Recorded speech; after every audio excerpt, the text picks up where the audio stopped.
ಓಂ ನಮೋ ಭಗವತೆ ರುದ್ರಾಯ.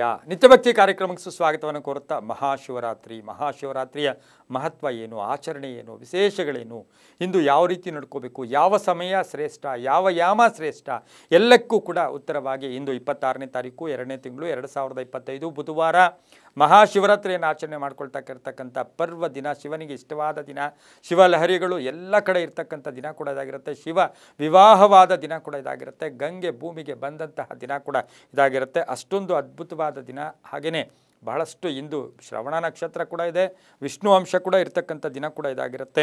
ಹಾಗೆ ಈ ಒಂದು ದಿನ ಶಿವನಿಗೆ ಪ್ರಿಯವಾದ ದಿನ, ಶಿವ ಏನು ಕೇಳಿದ್ದೆಲ್ಲ ಕೊಡ್ತಕ್ಕಂಥದ್ದು, ಬೋಳಾಶಂಕರ ಅಂತ ಕೂಡ ನಾವು ಕರಿತೀವಿ. ಹಾಗೆಯೇ ಈ ಒಂದು ಮಾಸದ ಹಾಗಾದರೆ ಇವತ್ತಿನ ದಿನ ಏನು ನಾವು ಕೃಷ್ಣ ಪಕ್ಷದ ಚತುರ್ದಶಿಯನ್ನು ನಾವು ತಿಥಿಯನ್ನು ಮಹಾಶಿವರಾತ್ರಿ ಅಂತ ಆಚರಣೆ ಮಾಡ್ಕೊಳ್ತೀವಿ. ಪಾರ್ವತಿ ಸಮೇತ ಶಿವನನ್ನು ಆರಾಧನೆ ಮಾಡಿದರೆ ಸಾಕಷ್ಟು ಶುಭ ಆಗುತ್ತೆ.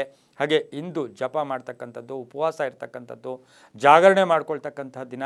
ಹಾಗೆ ಅಭಿಷೇಕ ಪ್ರಿಯ ಶಿವನಿಗೆ ಅಭಿಷೇಕ ಮಾಡೋದು, ಕೇವಲ ಏಕಬಿಲ್ವಂ ಒಂದು ಬಿಲ್ವವನ್ನು ಶಿವನಿಗೆ ಅರ್ಪಣೆ ಮಾಡಿದ್ರೂ ಸಹ ನಮಗೆ ಶಿವನ ಅನುಗ್ರಹ ಪರಿಪೂರ್ಣವಾಗಿ ಸಿಗ್ತಕ್ಕಂಥ ದಿನ. ರೋಗ ರುಜಿನಗಳಿರ್ಬೋದು, ಆರ್ಥಿಕ ಸಂಕಷ್ಟಗಳಿರ್ಬೋದು, ಸಾಲ ಬಾಧೆಗಳಿರ್ಬೋದು, ಎಲ್ಲವನ್ನೂ ತೀರಿಸ್ಕೊಳ್ಳೋಕ್ಕೆ ವಿವಾಹ ವಿಷಯಗಳಲ್ಲಿ ಬಹಳ ಅದ್ಭುತವಾದ ದಿನ. ಪಾರ್ವತಿ ದೇವಿಯು ಸಾಕ್ಷಾತ್ ಹಿಮವಂತನ ಮಗಳಾದ ಪಾರ್ವತಿ ದೇವಿಯು ಇಂದು ಶಿವನ ಜಪ ಮಾಡಿ ಶಿವ ತಪಸ್ಸನ್ನು ಆಚರಣೆ ಮಾಡಿದ್ದಕ್ಕೆ ಇಷ್ಟವಾದ ಒಂದು ವರ ಬಂದ ಅಂದರೆ ಶಿವ ವಿವಾಹವಾದ ದಿನ ಕೂಡ ಇದಾಗಿರುತ್ತೆ. ಇಂದು ಉಪವಾಸಕ್ಕೆ ತುಂಬ ಪ್ರಾಶಸ್ತ್ಯ ಇರ್ತಕ್ಕಂಥದ್ದು, ಅಭಿಷೇಕಕ್ಕೆ ಪ್ರಾಶಸ್ತ್ಯ ಇರ್ತಕ್ಕಂಥದ್ದು, ಎಲ್ಲ ಕಡೆ ಶಿವನ ಲಹರಿಗಳಿರ್ತಕ್ಕಂಥದ್ದು. ಅವಿವಾಹಿತರು ಶೀಘ್ರವಾಗಿ ವಿವಾಹಕ್ಕೆ ಇಂದು ಎಷ್ಟೇ ದೋಷಗಳಿದ್ದರೂ ಕೂಡ ಇಂದು ಪೂಜೆ ಮಾಡ್ಕೊಂಡಿದ್ದೆ ಆದರೆ ಅದು ತುಂಬಾ ಒಳ್ಳೆಯದಾಗ್ತಕ್ಕಂಥ ಯೋಗ. ಕುಟುಂಬದಲ್ಲಿ ಸಂತೋಷ ಇರುತ್ತೆ, ಐಶ್ವರ್ಯ ಪ್ರಾಪ್ತಿ ಆಗ್ತಕ್ಕಂಥದ್ದು, ಅಕಾಲ ಮೃತ್ಯುವಿನಿಂದ ದೂರ ಆಗ್ತಕ್ಕಂಥದ್ದು, ಅಪಮೃತ್ಯುವಿನಿಂದ ದೂರ ಆಗ್ತಕ್ಕಂಥ ಸಾಧ್ಯತೆ. ಇಂದು 26ನೇ ತಾರೀಕು 2ನೇ ತಿಂಗಳು 2025 ಬೆಳಗ್ಗೆ ಏನು 11 ಗಂಟೆಗೆ ಚತುರ್ದಶಿ ಪ್ರಾರಂಭ ಆಗ್ತಾ ಇದೆ. ರಾತ್ರಿ ಎಲ್ಲ ಕೂಡ ಚತುರ್ದಶಿ ಇರುತ್ತೆ. 6ರಿಂದ 9, 9ರಿಂದ ಸಂಧ್ಯಾ ಕಾಲದಲ್ಲಿ ಅಂದರೆ 6 PM ಅಂತ ಏನು ಕರಿತೀವಿ, ಸಂಜೆ 6ರಿಂದ 9, 9ರಿಂದ 12, 12ರಿಂದ 3, 3ರಿಂದ 6 ಈ 4 ಯಾಮಗಳು ಅಂತ ಕರಿತೀವಿ. ಹಾಲಿನ ಅಭಿಷೇಕ ಇರ್ಬೋದು, ತುಪ್ಪದ ಅಭಿಷೇಕ ಇರ್ಬೋದು, ಬಿಲ್ವಾರ್ಚನೆ ಇರ್ಬೋದು, ಪಂಚಾಮೃತ ಸ್ನಾನ ಇರ್ಬೋದು. ಹಾಗೆ ಬಹಳ ವಿಶೇಷವಾಗಿ ಶಿವನಿಗೆ ವಿಧವಾದ ಅಭಿಷೇಕಗಳನ್ನು ರಾತ್ರಿ ಹೊತ್ತು ಮಾಡ್ತಕ್ಕಂಥದ್ದು ಆಗಿರುತ್ತೆ.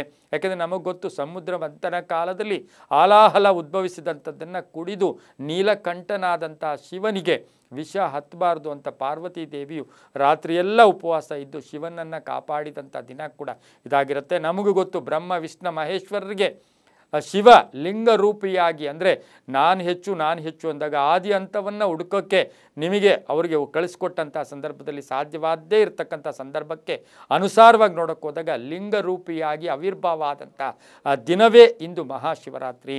ಕೇವಲ ಶಿವ ಆಡಂಬರ ಪ್ರಿಯ ಅಲ್ವೇ ಅಲ್ಲ, ಶಿವ ಕೂಡ ಏನು ಪೂಜೆಯಿಂದ, ಅಭಿಷೇಕದಿಂದ, ಜಪದಿಂದ ಓಂ ನಮಃ ಶಿವಾಯ ಜಪವನ್ನು ಮಾಡ್ಕೊಳ್ಳಿ. ಹಾಗೆ ವಿಧವಾದ ಅಭಿಷೇಕಗಳನ್ನು ಮನೆಯಲ್ಲಿ ಮಾಡ್ಕೊಳ್ಳಿ. ಜೇನುತುಪ್ಪದ ಅಭಿಷೇಕ ಇರ್ಬೋದು, ನೀರಿನ ಅಭಿಷೇಕ, ಮೊಸರಿನ ಅಭಿಷೇಕ, ಹಾಲಿನ ಅಭಿಷೇಕ ಮಾಡಿಕೊಂಡಾಗ ತುಂಬಾ ಒಳ್ಳೆಯದಾಗುತ್ತೆ. ಇಂದು ದೇಶಾದ್ಯಂತ ಶಿವನ ಆಚರಣೆ ಮಾಡ್ಕೊಳ್ತಾರೆ. ಬ್ರಹ್ಮ ಮುಹೂರ್ತ ಬೆಳಗಿನ ಜಾವ 5 ಗಂಟೆ 9 ನಿಮಿಷದಿಂದ 5 ಗಂಟೆ 59 ನಿಮಿಷ ತನಕ ಬ್ರಹ್ಮ ಮುಹೂರ್ತ ಇರುತ್ತೆ. ಹಾಗೆ ಸಂಧ್ಯಾ ಸಮಯದಲ್ಲಿ 6:16ರಿಂದ 6:47 ಸಂಧ್ಯಾ ಸಮಯ. ಆದರೆ ನಿಶ್ಚಿತವಾದ ವಿಶೇಷವಾದ ಮುಹೂರ್ತ 12 ಗಂಟೆ 9 ನಿಮಿಷದಿಂದ 12 ಗಂಟೆ 59 ನಿಮಿಷ. 12 ಗಂಟೆ 9 ನಿಮಿಷದಿಂದ 12 ಗಂಟೆ 59 ನಿಮಿಷದಲ್ಲಿ ಇದು ಭಾಳ ವಿಶೇಷವಾದ ಕಾಲ. ಈ ಸಮಯದಲ್ಲಿ ಜಪ ಮಾಡ್ಕೊಳ್ಳಿ, ಈ ಸಮಯದಲ್ಲಿ ಪೂಜೆ ಮಾಡಿ, ಈ ಸಮಯದಲ್ಲಿ ಅಭಿಷೇಕ ಮಾಡ್ಕೊಳ್ಳಿ. ಹಾಗಾಗಿ ಬಹಳ ಅದ್ಭುತವಾದ ದಿನ. ಸಮಸ್ತ ವೀಕ್ಷಕ ಬಂಧುಗಳೆಲ್ಲರಿಗೂ ಸಹ ಮಹಾಶಿವರಾತ್ರಿಯ ಶುಭಾಶಯಗಳನ್ನು ಕೋರುತ್ತಾ ಶಿವನ ಕೃಪೆ ಸರ್ವರಿಗೂ ಸಿಗಲಿ, ಎಲ್ಲರಿಗೂ ಒಳ್ಳೆಯದಾಗಲಿ ಅಂತ ಪ್ರಾರ್ಥನೆಯನ್ನು ಮಾಡುತ್ತಾ ಸರ್ವೇ ಜನ ಸುಖಿನೋ ಭವಂತು, ಸಮಸ್ತ ಸನ್ಮಂಗಳಾನಿ ಭವಂತು.